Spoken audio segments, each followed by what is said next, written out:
नमस्कार, मी प्रतीक्षा. DNA मराठीमध्ये आपलं स्वागत. लोहगड किल्ल्यावर गड संवर्धनाचा अनोखा उपक्रम पाहायला मिळाला. खासदार निलेश लंके यांच्या नेतृत्वाखाली आपला मावळा संघटनेच्या शेकडो मावळ्यांनी गडकोट संवर्धन मोहीम उत्साहात राबविली.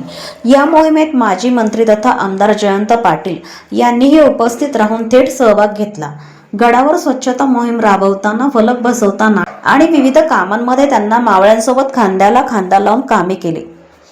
यावेळी बोलताना जयंत पाटील म्हणाले की छत्रपती शिवाजी महाराजांचा ऐतिहासिक ठेवा जपणे ही आपली जबाबदारी आहे. जो इतिहास विसरतो तो भविष्यामध्ये चांगली वाटचाल करू शकत नाही.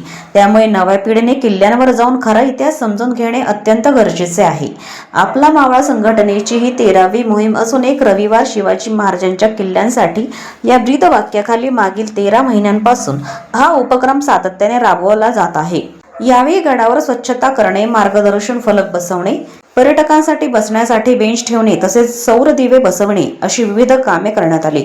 या उपक्रमामुळे गडांचे जतन आणि संवर्धन तर होतच आहेत, पण नव्या पिढीमध्ये इतिहासाबद्दल जागरूकताही निर्माण होत असल्याचं चित्र पाहायला मिळतंय.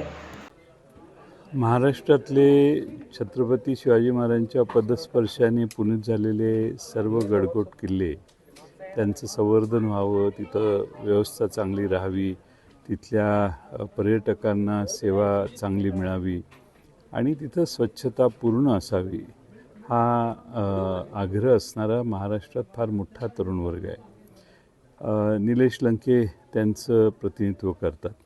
त्यांनी पुढाकार घेऊन महाराष्ट्रातले आत्तापर्यंत 13 किल्ले स्वच्छता मोहिमेच्या संवर्धनाच्या मोहिमेत त्यांनी आत्तापर्यंत भेट दिल्या आणि त्यांच्यावर शेकडो आपला मावळा संघटनेची लोक येतात, तरुण येतात आणि फार चांगलं काम करतात. कुणीतरी केलं पाहिजे. आज निलेश लंके खासदार हे एकमेव आहेत की जे आज ते काम करत आहेत आणि त्यात सातत्य आहे.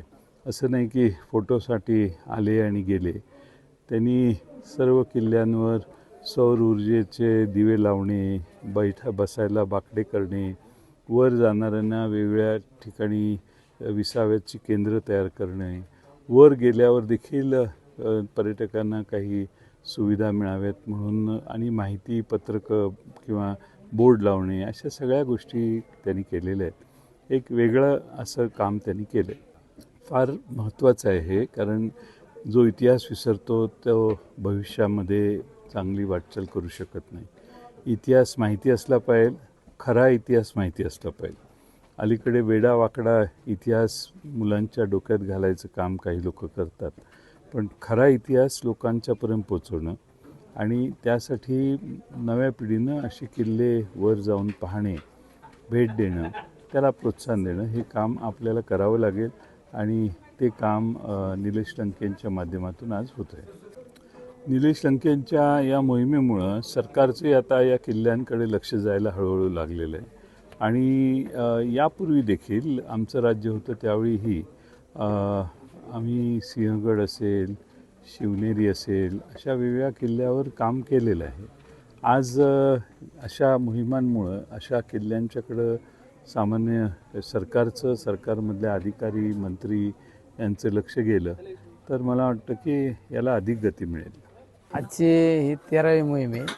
अतिशय लोकांचा उत्स्फूर्त मावळ्यांचा, शिवभक्तांचा सहभाग पाहायला मिळतो आणि या ठिकाणी गडावर आल्यानंतर प्रत्येकात एक छत्रपती शिवरायांचा मावळा संचारतो.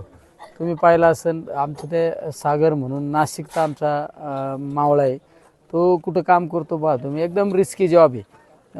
रिस्क घेऊन वर जातो. आमचा राम जिने म्हणून आता आमचा एक मावळा आहे, तो आता वर चाललाय पहा तुम्ही.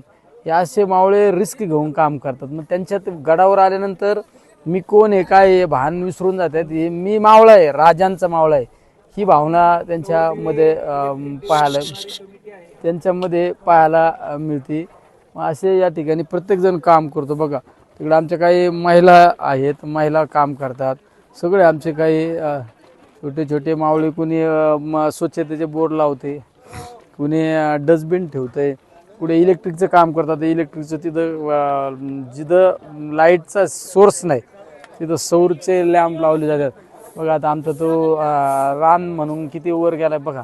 असे तिकडं तिथं पण काही काम करतात मावळे. बघा तिथं झेंडा लावायचं काम चालू आहे.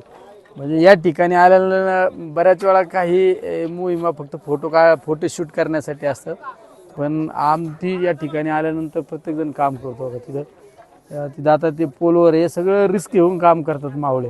म्हणजे प्रत्येकात एक छत्रपती शिवरायांचे विचार संचारलेले असतात. त्यामुळे ही 13वी मोहीम एकदम यशस्वीरित्या आज पार पाडताना आपल्याला पाहायला मिळत आहे. प्रतिनिधी मुंतजीर शेख, DNA मराठी, अहिल्यानगर.